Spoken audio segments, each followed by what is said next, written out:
and good Wednesday morning. I am Tamara Scott. Thank you for joining us. Here we are with Truth for Our Time, giving you information you can use, often that you don't hear anywhere else. But we bring it to you, and once we do, you're responsible. We're not responsible for your inaction, your reaction. Only you are responsible for your action. And man, now that we've made you aware of it, you need to act on much of what we tell you. Today, we're going to take a little bit step of aside what we've been talking about. Often we talk about Common Core. As you all know, there's an affront in our education system, and I just got another notice this morning, if I can find that one, of the ads that are coming right here in this state, Iowa being first in the nation, is dealing with a lot of promotional ads from public interest or political action groups, special interest groups. And of course, that being one is, let me see if I can find it here. I thought I had it pulled up, so sorry. Yes, Sonny Perdue, former governor of Georgia, Collaborative for Student Success YouTube channel. So this is coming from our good friend and warrior, Terry Sassville. Terry Sassville, fighting Common Core along with many across the nation. But this talks about 20-plus candidates, 5,000 and up fundraisers, super PACs, raising multi-million-dollar campaigns, war chest in just days. All early indicators point to an incredibly expensive 2016 campaign cycle, which I have to tell you, I really dislike. This is an article by Peter Olson Phillips. Common Core advocates dominate early messaging in Iowa. I'll post this on our Stop Common Core page, Stop Common Core Iowa page. I'll also post it on the Truth for Our Time Facebook page for those of you who would like to see that article. But it's just talking about the pro-Common Core, the collaborative that's now coming out called Student Success, Collaborative for Student Success. Same old rehash of all the other attempted education reforms that didn't work. Common Core is just one more of those rehashed, recycled, and even worse, smelling like leftovers that have been left out too long. So we'll be talking about that. Terry Sassville also said to say hello to our guest. So when Marshall Foster joins us and we bring him online, we'll make sure that we let him know that. I want to let you also know the session closed out. The Iowa legislative session closed out. We can always breathe a sigh of relief. I think the legislators feel the same way when finally the gavel goes down. Of the things that we fought and worked for this year, the ABCs of education, these were the bad ABCs of education, the assessments. We're still working on that. There's now some concern and discussion whether the Board of Education can move forward without the legislators' approval on assessments. Wasn't the case when we went into session, wasn't the case last year, but since things aren't going so well, and there's pushback by legislators, both Republican and Democrat, not wanting to go with Smarter Balance or any consortium that will share student data in a dangerous manner, giving not just your grades and your academic information, but very personal, sensitive information out to who knows where. We've been told, we've been warned, we've been concerned about it going to the Department of Education, the Department of Labor, the military, Department of Defense. We have seen stories where this information's been leaked in the past, and so those are a concern. Besides that, whether or not it would be sold or shared for marketing purposes commercially. This is just information, whether it's your child's Social Security, whatever the personal information is, need not be online. Jane Robbins told us in a legislative hearing in 2013, once the information goes online, there is no such thing as secure. It is always subject to being hacked. We see that continually with several governmental websites being hacked. And so just not a good idea. The assessments in general, we are now seeing a pushback from liberals, self-identified liberals, Democrats, conservatives, Republicans, independents, libertarians, all saying, I am more than a test score. Students are more than test scores. That too much testing, too much emphasis on a test that cannot accurately predict your child's giftings. So we're still fighting that. The bullying bill, we did beat. There's two B's in this, actually. The bullying bill, we were able to defeat. The bullying bill, as our guest, Michelle Lentz, told us last week, is nothing more than the ability to sexualize your students. And also, she gives the concern that happened in Minnesota by the bullying program. It allowed the Department of Justice to bring in a monitor. The Department of Justice now sends in a federal monitor to a local school district. You will lose local control. This is not about stopping someone from hurting someone else. This is not about bullying. There are already laws in the books in Iowa, sexual orientation, gender identity, already protected in the code. We already have mandatory reporting. We already have assault laws. We already have stalking laws. Everything is already in code. And as someone said just last week, if you have a teacher in your school who cannot stop bullying without a law, then you need a new teacher in your school. Any adult who sees it ought to know enough to act on it and stop it. And we can go into more detail when we do a show on that, but we were able to defeat it. The problem with this bill, and we'll maybe talk about this a little bit later in the show with Marshall, is in that bill, it gave the students, and Nate Munson, the head of Safe Schools Iowa, was on our local WHO Channel 13 NBC affiliate talking about this just 2 days ago, I think, Monday, talking about the fact that they want this bill. And here's what he liked. It goes outside school premises, off school property, the very thing that we didn't like, parents didn't like, teachers didn't like, superintendents didn't want the liability. It goes off school grounds, outside school activities. If you're going to give authority here, you're going to have to take it over here, and that's the family, the parents, that they're going to lose their authority. It also said schools had the right to get into student electronics, phones, pagers, Kindles. Student or not, they still have a Fourth Amendment. You cannot have search and seizure without due process and a warrant. So the ACLU joined several conservative groups, whether it was Concerned Women for America, whether it was the Family Leader. ACLU said this bill is not a good idea, dangerous to our liberties. And again, no one, myself included, wants to think that anyone will be bullied. We don't encourage it. We don't want it. But this bill would have allowed the schools to be bullies in a much higher fashion.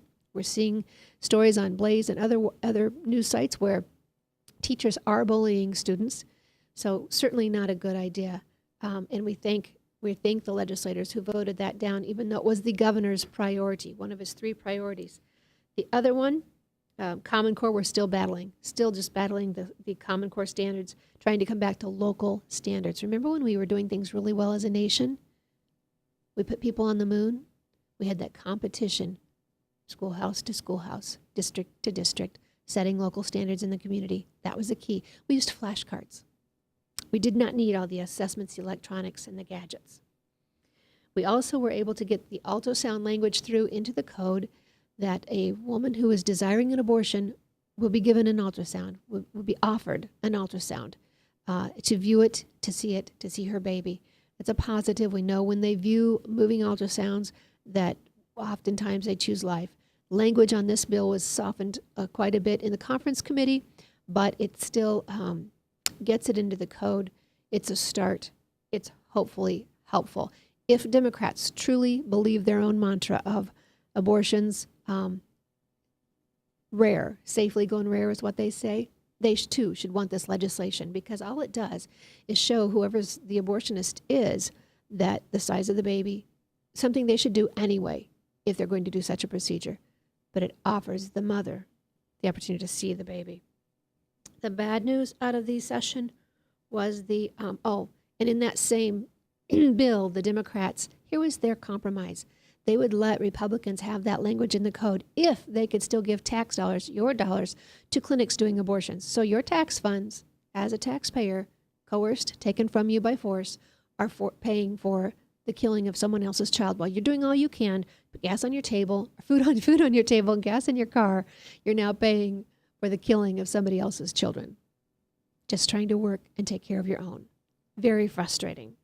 And for Democrats to say or think that was a good idea worth fighting for is amazing to me, and I wish Republicans would have held a little bit stronger and made them go public with that, that they truly want you to be forced to pay for abortions. I think even in Democratic stronghold districts, that is usually not the case with the taxpayers. They will allow you to have yours, to make your own decisions, but to force them to pay for it is quite another story. All right. I'm going to jump now because I want to get into our guest today. Dr. Marshall Foster is joining us. He is with World History Institute. For those of you who may not have been paying attention, this is the 800th anniversary, I call it birthday as well, of the Magna Carta.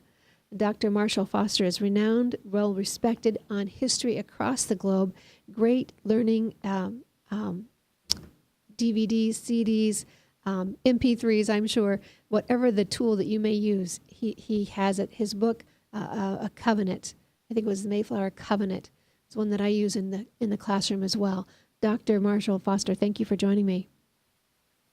Tamara, it's so good to be with you. Hey, I'm so glad. I appreciate you taking the time. I know in sunny California, the sun is barely coming up, so thank you so much for joining us at this early hour in your state. No problem. And I'm calling you Dr. Marshall Foster, and I went to pull up your bio today, and I could not get your bio pulled up, but I'm correct in that. Yes, that's fine. Yeah, I'm just a doctor of divinity. I'm not an historian by trade in terms of having a PhD in history, but I've spent the last 40 years learning and teaching America's Christian history and world history. And it shows, because you are now one of the well-respected experts across the globe. And I had the name of the book right, The Mayflower Compact. No, that's the American Covenant. The American Covenant. I didn't have it with me. I couldn't find it on my bookshelves this morning, but I do use it for my class. The American Covenant, talking about the Mayflower Compact. Yes. All righty. Yeah. Okay, so on your website, and for those listening in, your website is worldhistoryinstitute.com? Yeah, .com.org, either one. Yeah. And if they want to follow you on Twitter, where are you on Twitter? I'm not really active on Twitter yet. We're working on it. Well, I just tagged you. I tagged Marshall History, so I think that's you. But I just tagged listeners to let them know you were going to be on today. So let's talk about the article that you sent out in the last week, 800 Years of the Magna Carta.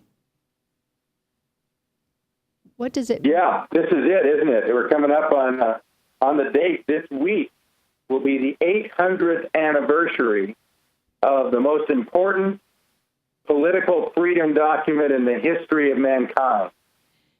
Next to of course, the far more important writing of the commandments of God by Moses in the Old Testament, which is the foundation for all freedom and law. Next to that, the document that has confirmed for those of us, especially in the West, coming out of the tradition of common law, England and Scotland and America, the most important political document ever signed was done when King John, the wicked King John, signed Magna Carta on June 15th of 800. It was 1215 AD. I'm sorry. Yep, June 15th, 1215. Yeah, so this is the 800th anniversary of that great event. And you called him the wicked King John. Why do you call him the wicked King John? Well, he ruled for 14 years before this. The barons did not much about it, but he basically took over for his dead brother who had gone to the Crusades and raped and pillaged the people of England of their wealth, of their wives, of their estate, and as well as the church, taking the church land. He was wicked in just about every way you could call wicked, and was breaking the English common law and the tradition of Christian liberty and character so completely that even the barons were beside themselves. And although they themselves had no real strategy to deal with it at that time, the church did, and especially through their leader, Stephen Langton, the Archbishop of Canterbury, who stood strong and actually beginning in 1213 approached the barons and taught them from the Word of God and taught them from an early charter that was given way back, the Charters of Liberty by Henry I in 1100, which started out that the church will forever be free and that freedom comes from God and from the church. And the king was forced then to abide by that. Well, now a fuller document is written. And who writes that document? Not the baron, not the king, not the government.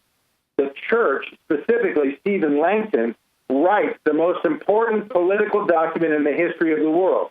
Of course, what I just said is completely covered up today in the story of Magna Carta, as far as 95% of the people that even know what Magna Carta is here, because the politically correct view of Magna Carta simply states what I just said about, well, King John was a bad guy.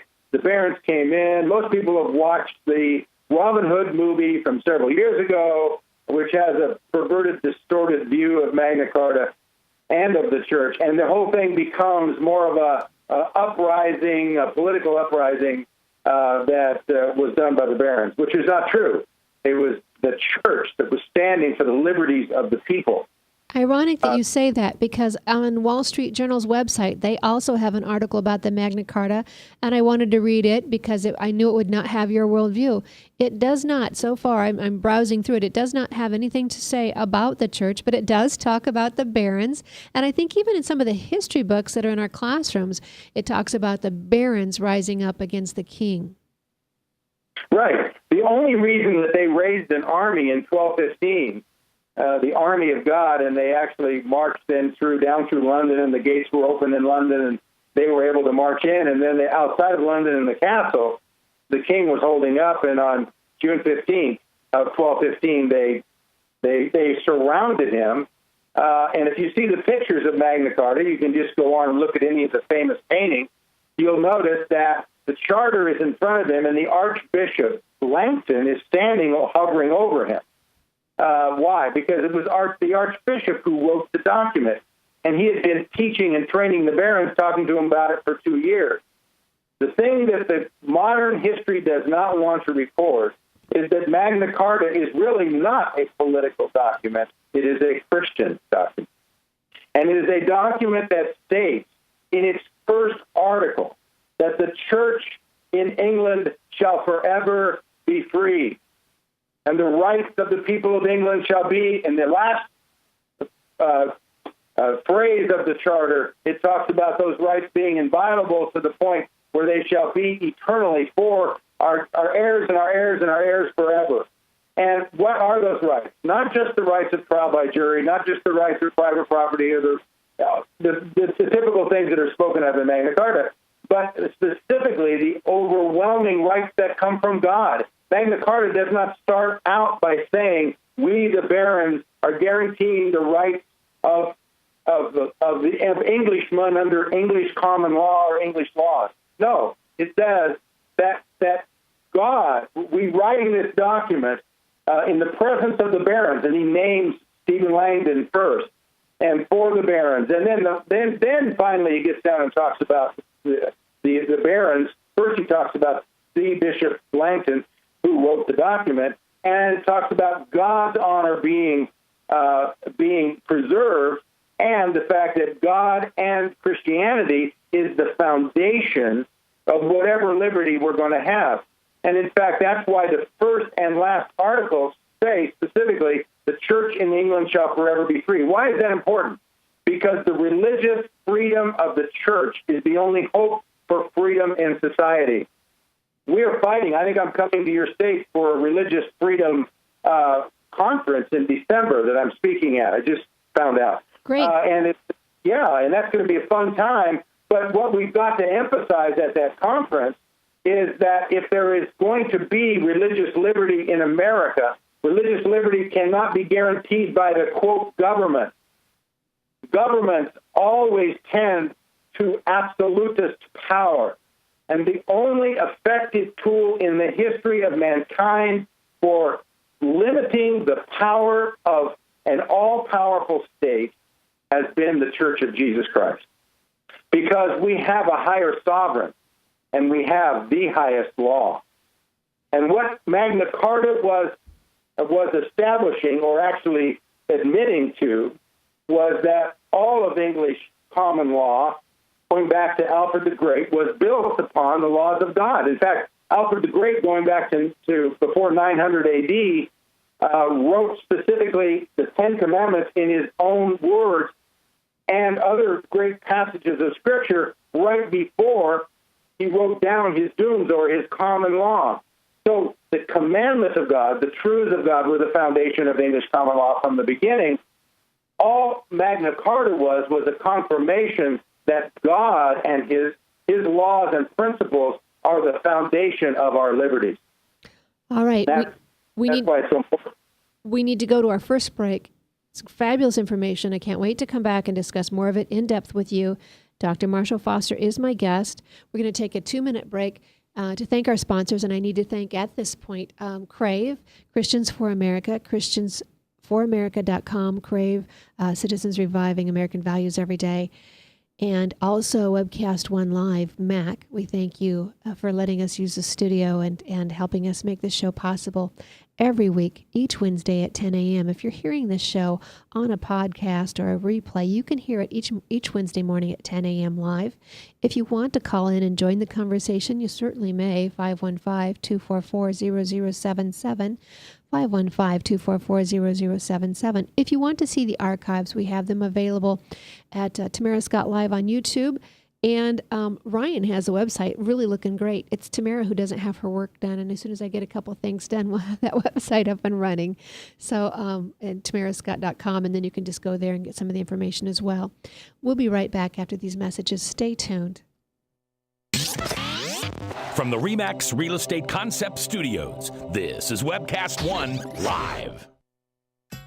Credit cards are like grandkids. They love you, sometimes get out of control, and it's fun to get a new one. Who can stop them from piling on? Hi, I'm Tom Coates with Consumer Credit of Des Moines. At the end of the day, you can give these grandkids back, but you're stuck paying off bad credit card debt. We can help you put the fun back into using credit cards responsibly. Right, kids? Yeah! If you need help getting credit cards off your back, call Consumer Credit of Des Moines. Hey, psst. Let me let you in on a little secret. You ready? Always try to do business with people, not places. Especially if you seek honest Christian business people. And when it comes to my car, I really need to trust who's working on it. Now, my family is so blessed. A few years ago, we found a family-owned automobile repair shop that operates as a Christian business also. Open, honest, reliable, trustworthy. It's AMCO on Hickman Road in front of Kmart, and it's a family-owned Christian operating business. This family treats your car as if it was their car. Everything from oil changes to transmission repair and everything in between. So the next time you feel the need to be at peace with your choice of who you can trust with your car, give AMCO on Hickman a chance to serve you. And tell them Max sent you.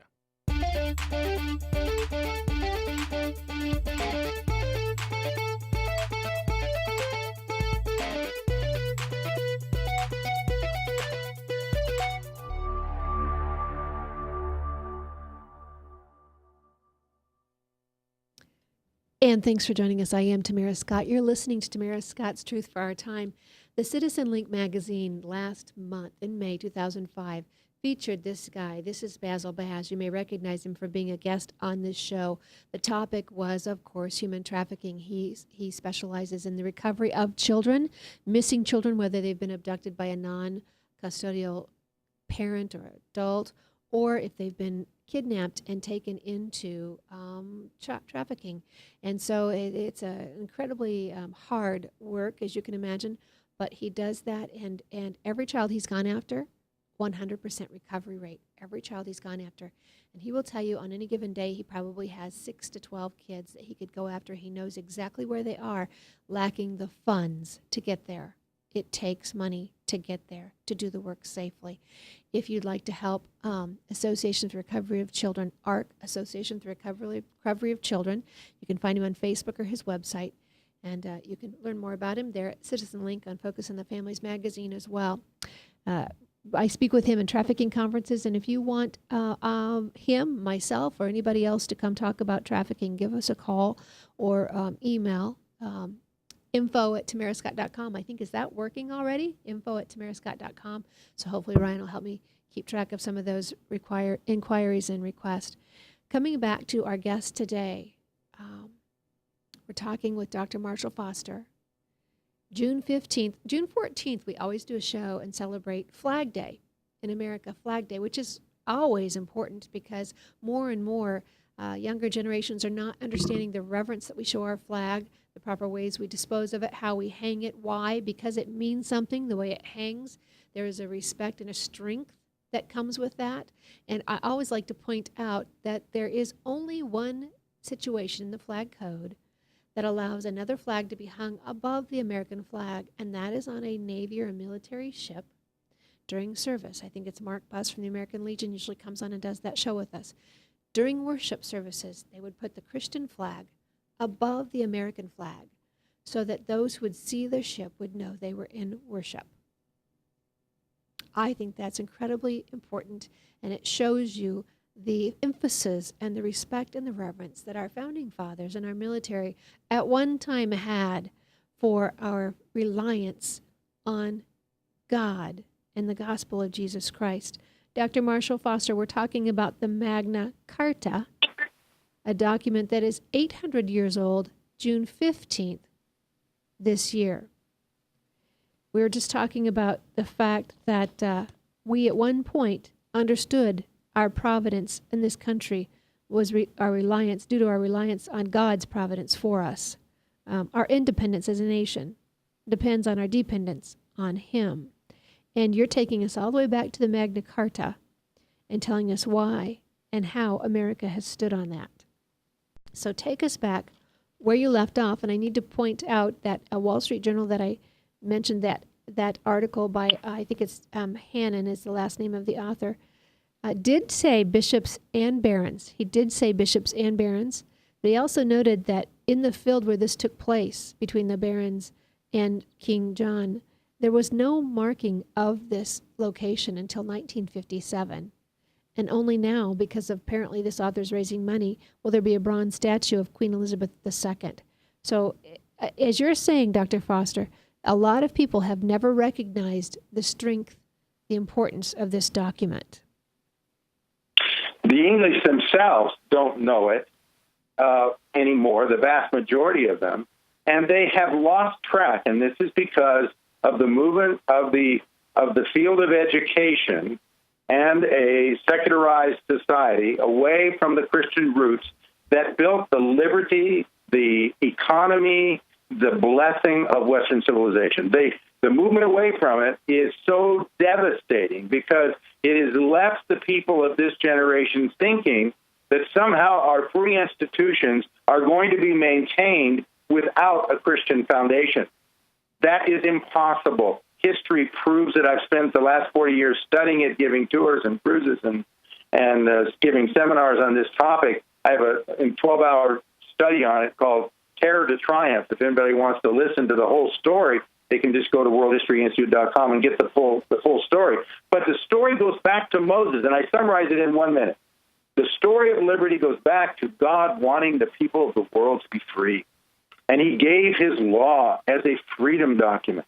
And he said that they should elect their rulers. You remember when Moses' father-in-law comes and teaches him that they must choose people to be elected as judges in local communities, and all power should be taken down to the local. And all the way through the law of God that you read in Deuteronomy, you see the picture there of the Hebrew Republic developing according to God's word, which, if you take it to colonial America, was the exact structure that was used in town after town as they developed these covenanted communities based upon the law and the purpose of God for liberty, local accountability, electing rulers, etc. All of that, our liberty, our freedoms, come from an understanding of the Bible. This was taken by Patrick of Ireland in the 5th century as he marched in with the laws of Moses in scrolls. He might have had one book, mostly scrolls, and he marched into a pagan Ireland made up of Druid-worshiping, human-sacrificing warriors and turned it into a Christian nation within 35 years by bringing in the law of God, changing their Brehon laws to the Sanctus More by transforming their laws based upon Christian principles of liberty and freedom and justice for women and children and the poor, and no slavery, for example. But that was all done by Patrick of Ireland in the 5th century.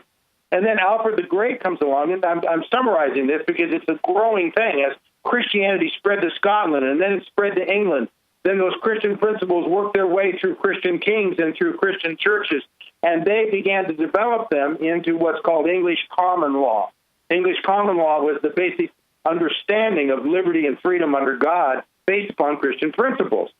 And we're a common law nation. It's stated in our Constitution that we are a common law nation. But again, no one understands the Christian foundations of this. By the time you get up to then Magna Carta, the kings are fighting back. And the king's view, the tyrannical view of government, is now coming back in England like it's already well established in France, well established in Germany, well established in Italy, that we're going to have the king all-powerful. And if you have your church, just keep your mouth shut and go into the cloister, but we are going to be the ones who control society. Now, that was a well-known tyrant's rule that went right back to the Roman view of law. How is that ever beaten? It's beaten down by the Church of Jesus Christ being faithful to his word and people crying out and saying, no, the people should be free. That wherever the word of God goes, freedom goes with it. And people began to understand that. Like Spurgeon said, wherever the word of God is preached, tyrants cannot long remain in power.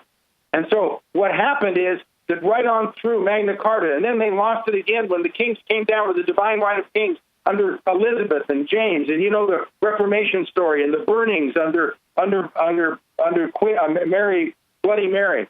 But after that, the English people rose up again with the English Bill of Rights. In the English Bill of Rights, which is the most famous of English documents that is after Magna Carta, listen to the opening statement. It says this: the late King James II, by the assistance of diverse evil counselors, judges, and ministers employed by him, did endeavor to subvert and extirpate the Protestant religion and the laws and liberties of this kingdom. The first thing it says in that document is that the king was out to destroy the Protestant religion. That's what he was trying to do. That's why Scotland wrote the National Covenant, because the king was trying to destroy the Christian education of the youth of Scotland, and 40,000 Scots were martyred by the English king because they signed their freedom document. My point is that these were Christian people rising up and saying, God's law dictates you, O king. You have limited authority. You cannot take away people's private property. You cannot do it without just cause. You cannot this, according to the word of God. And if you do, we will use just means to eliminate your power. Every constitutional means and other means if necessary. And so that is the way that Christians, and that's a whole standard of how that is done, how you remove tyrants when they get to that stage. But I mention all this to lead up to the Bill of Rights, because our founding fathers had this same worldview. They came through the Mayflower Compact and the Pilgrims that came across. They took that biblical worldview and formed small communities, covenanted communities, who took these principles of Magna Carta, ultimately the principles of Moses, and applied them to their local communities. This brought liberty and justice. It brought to the point where there wasn't a capital crime in many of the towns of New England for like 20 years in a row. So they had very little crime, love of individuals, charity. They had it all going, right? You get to the point of the king coming down on them again in the 1760s and 70s. The people rose up under their leadership, and the Bill of Rights, Madison points out, and the Bill of Rights states, Congress shall make no law respecting the establishment of religion or the prohibiting the free exercise thereof. The first statement in the Bill of Rights is for religious liberty. The first importance to the Founding Fathers, and Patrick Henry and others would not go with the Constitution unless the freedom of the church was held inviolable. Why do I bring all this up? Because we are on the verge of losing the religious liberty of the church. If the religious liberty of American churches is lost, then the hope of freedom for any American, Christian or non-Christian, is lost, because there is no other means other than appealing to a higher law, the law of God, for keeping secular power from going to its natural place, which is power over all of your life, your religion, your activities, and your deaths, ultimately. So, Dr. That's our hope. Now, and I apologize, our listeners, there's a little bit of a delay there, so I don't ever mean to cut off Dr. Marshall Foster. Could listen to him all day long, actually. But you bring up several things, and I knew this would happen. I would want to go down several different bunny trails and ask you 1,000 questions. You brought up education, that it was those in Scotland who were destroying education, flash to today. In America, we're losing the liberties that we have because our kids, frankly, are not being educated on what they are or the source of where they come from, and that being our Creator, endowed by our Creator, that preamble paragraph that many don't even recognize anymore. And I think our president has even left out the Creator when he quotes this paragraph. But we have, and I don't know if you're aware, Dr. Foster, but APUSH, the advanced placement for the U.S. history exam, we've done shows on this, has been changed. David Coleman, who is the architect of the Rotten Common Core education reform, lowering standards in many states. It is a top-down, heavy-handed, federal, essentially a federal standard program over our children. We'll lose local control. And now he's moved to the College Board, and Larry Krieger let us know about this, historian who's written the text booklets to help folks study for taking their advanced placement exams. I learned this over a year ago. That history exam has been changed so drastically. The triumphs are not celebrated, our military victories are not celebrated, the good that we've done for the world, all the good that we've done for our own individuals, only our things, our errors, where we've made a mistake as a country, a young country, and it's very politically correct. So we've seen this in our schools for years. Our schools have been destroying history as we know it, destroying the truth of our education. And you say that's what was the problem in Scotland. It's the problem here in America now. So flash through the day for us. Flash, where is it today? Yes. Well, that's exactly what has happened. Look at the church in America. The church in America has basically been educated by the American Progressive Public School. At least 90% or more of the students that have grown up over the past three generations, which is the preponderance of the progressive public school curriculum's development in the last, from about 1920 on, it really started getting wicked, and it got worse and worse up to Common Core, which is an ultimate takeover of education. But the point is that the church sucked it in. And at the same time, the church was developing a fortress mentality where most of us in the church were considering this to becoming more of a secular culture. So it looks like we're going to have to kind of hide in the church, and we'll try to develop our own little subculture. The problem with that is there's no such thing as a successful subculture. The larger culture will always overwhelm you. The answer is to permeate the culture that God gives you. Discipling the nations is what Jesus called Christians to do, not cloister in a building. And so we as Christians have got to see that our responsibility is first to educate ourselves in the truth. For example, Magna Carta. Can it be seen from just our brief discussion today that there's depth to this document that should be understood by every Christian young person before he goes to an election or to get involved in choosing a representative? Wouldn't you want to ask that representative, do you understand that Christianity and that God is the foundation of our rights and is the author of our rights, and that all of our great truths of liberty and justice and voting equality, all of these principles come from the Word of God, and that if we are going to take away from the public square Christianity and the Bible from the schools, what's going to happen to our freedom? It's going to be destroyed. And if someone won't answer that question in the positive, saying, yes, we must restore that, then you don't vote for him. You don't get involved with him. You go and you find leaders, beginning with your own home. So that's the education in the home. That is choosing who will educate your children. So it's up to the Christian parents now and the pastors to preach these truths from the pulpit, to say, we will train our children in the way they shall grow, and when they grow old, they will not depart from it.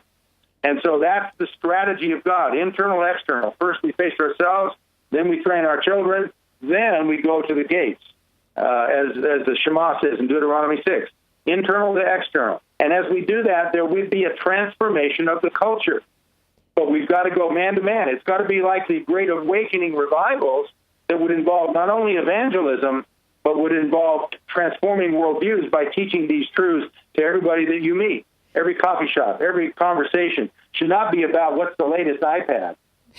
And so I want to come back to the revolution and the Reformation and changing our culture and talk about your prayer at the very end of the show. I want to talk about that. But I want to keep talking right now. We've just discussed education. Let's go into the governmental, the civic arena. You, I'm sure, hear it every time I speak publicly and we talk about God and teaching our history, our Christian history in our schools.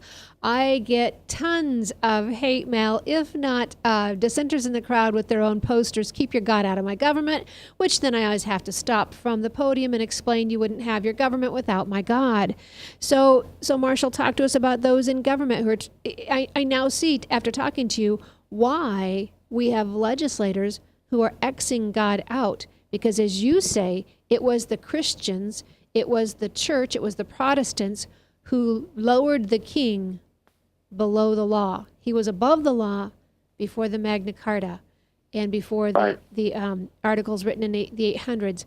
But it was the 10 Commandments, as you say, the Word of God. And can I just read, or do you want to read the Galatians, the 2 scriptures out of Galatians 5? You talk about our liberty. How do we help people understand this and go into the civic arena and what we need to be doing there?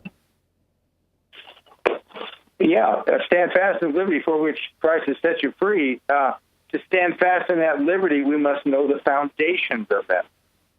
And the foundations of that liberty go way back to the beginning. They go back to God and His Word, a loving God, a kind God.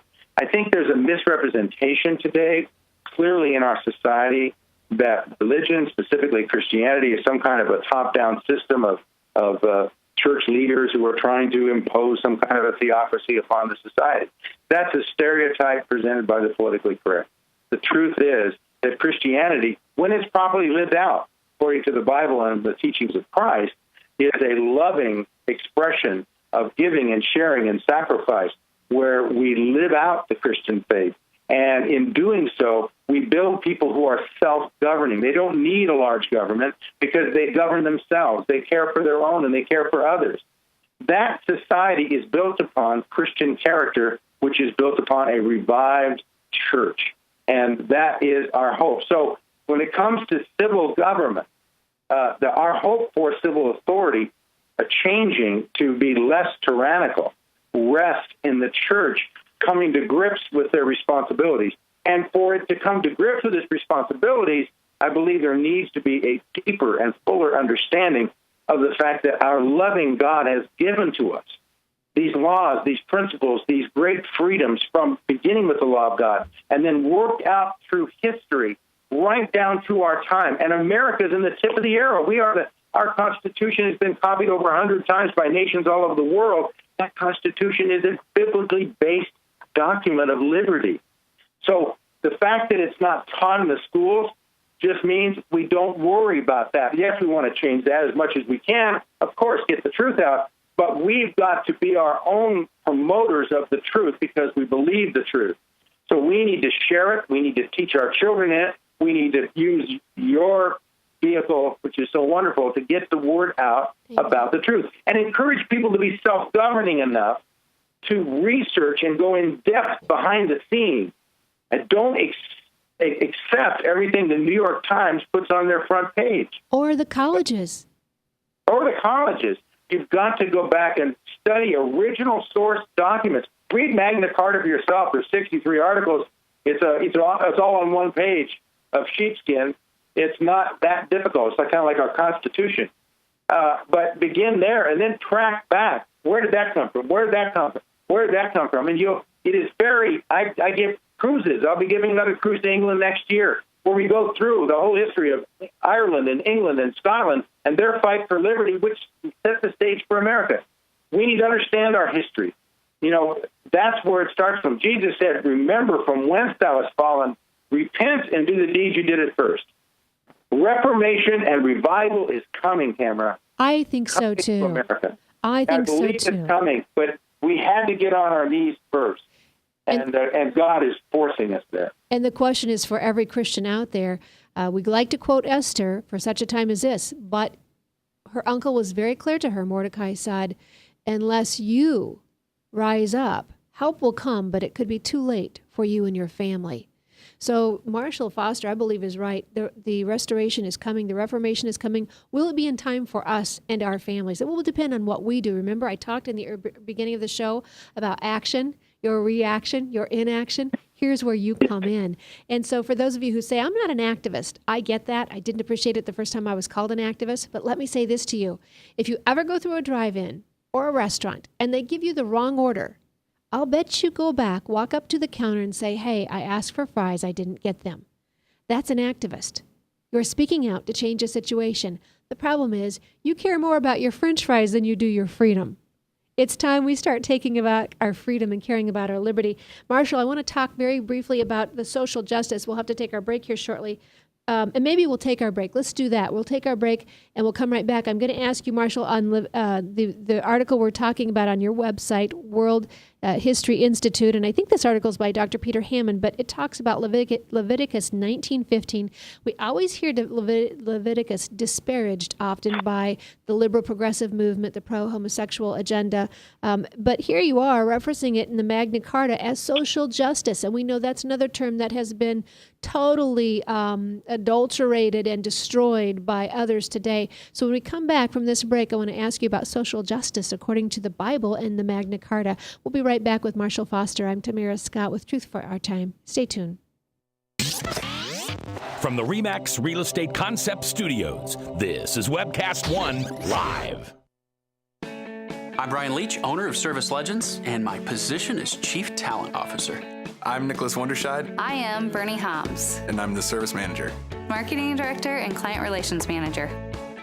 Everything that we do is about ensuring that we exceed your expectations. Our clients are important to us. 100% satisfaction. We're not just focused on heating and cooling. That's the easiest part of our job, actually, is fixing furnaces and air conditioners. Everyone that we come in touch with, we want to improve lives. Bottom line is, we've got our installation guarantees, 25% energy savings guarantee, comfort guarantee, temperature selection guarantee, property protection guarantee. 100% satisfaction guaranteed. Fixed rate or it's free. All of those guarantees are backed up with a 100% money-back guarantee to hold ourselves accountable to making sure that you get what you're after. Just fixing the problem today. If they have another problem 5 days down the road, it's still fixed rate or it's free. We use what's called straightforward pricing. Our technicians are going to give you an exact to-the-penny price on what it's going to take before they move forward with any repair. That way you know what to expect. It's the same price every day. No surprises. If you get off work at 5 o'clock in the afternoon, you come home, you realize that, oh, my furnace is broken. Now you need to call somebody out that night. You shouldn't have to pay more for that. We're guaranteeing service 24/7. We run afternoons, evenings, nights, weekends. We're staffed to work that. Phone rings at 3 in the morning. You'll get one of our representatives answering the phone every time. We're not sending you out to Timbuktu in some call center. It's our Service Legend team members, our mission control team. I'll take a call anytime. And then they answer the phones the same way during the day as they do at night. It's a great day at your service company. How can we make you smile? That's the only way to provide true 24-hour service. When you're able to let somebody actually live in their home safely when they weren't able to do that before, where they don't have to stay up at night and worry about, is the heat going to come back on? Are we going to freeze the pipes? Is the baby in the room next door going to be sick because they got too cold? When you're able to help somebody overcome challenges like that, that's impacting a life. That makes a difference. I get goosebumps thinking about it. I love the team. I love the people that I work with. We have fun, but we work hard. I call them my ambassadors of legendary service. If you could just envision what that is, that's who we're sending to your home. They literally will call in, pick up the phone and call and say, hey, I want to talk to your manager. And I get on the phone, they're like, that technician that was at my house was the greatest technician ever. That's cool to me. We want to brighten people's days. Every person that we have going into the house has gone through an extensive background check. Drug testing, we have a very thorough interview process that 1 out of 140 people make it through. If we promise you something, that's what you're going to get, no matter what. We're here when you need us to protect the safety and comfort of your family. If you're not happy, we're gonna make it right. If we're willing to put 100% money back guarantee on what we do, what type of work do you think we do? Give us a call. We're there for you 24/7, 365 days a year. Enough said. And I am Tamara Scott. My thanks also to Mac's World, J. Michael McCoy, for making the studio available to us, and also to Crave, Christians for America, christiansforamerica.com. And if you'd like to help keep this show on the air, maybe even put it on some more stations, once again, syndicating it across the U.S., let us know. You can do that through one of those organizations. I'm not even involved in the mix. I'm not doing this for any other reason to get information to you, news that you can use, and to help us take back our country and our liberty.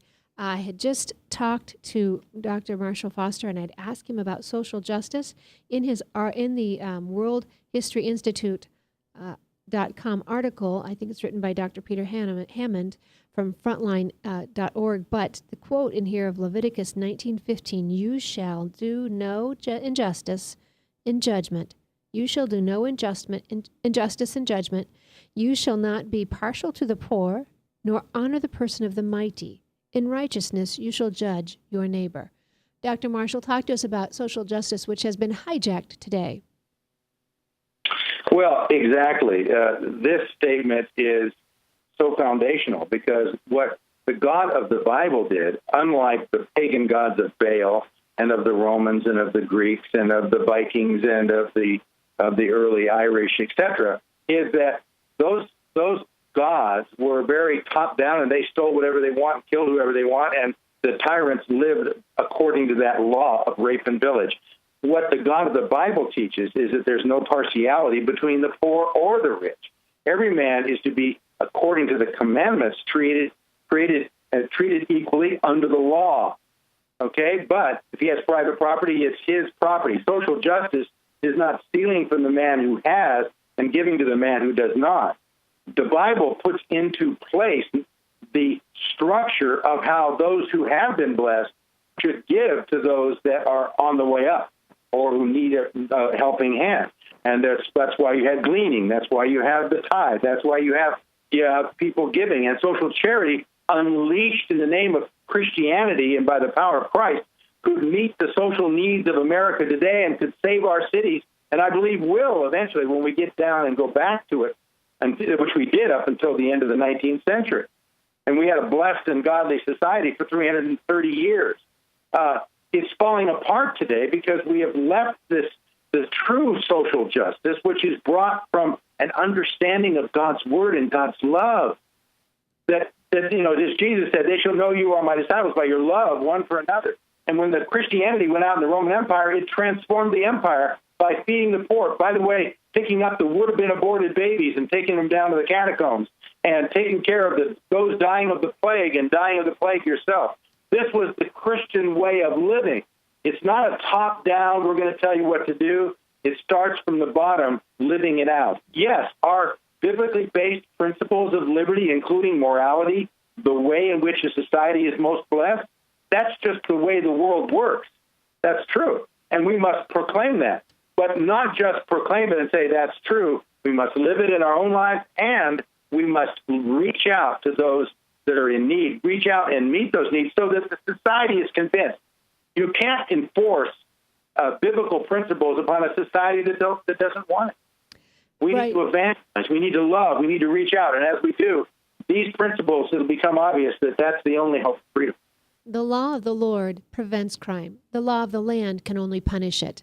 And so that's why we're seeing more and more laws, more and more jails, and more families in danger. And when we talk about the law of the Lord, we prevent the hatred in your heart that prevents that murder that the law of the land can only punish.